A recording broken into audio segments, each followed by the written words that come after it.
美國翻嚟啦！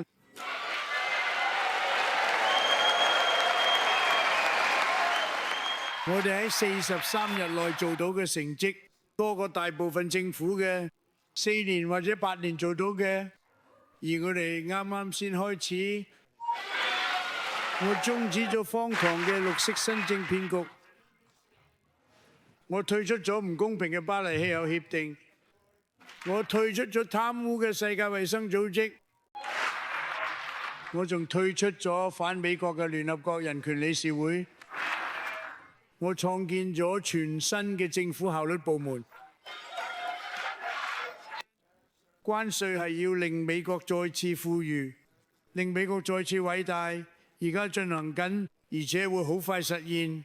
佢話冇人比烏克蘭人更想要和平。我同我哋團隊準備喺特朗普總統嘅強硬領導下，努力實現持久嘅和平。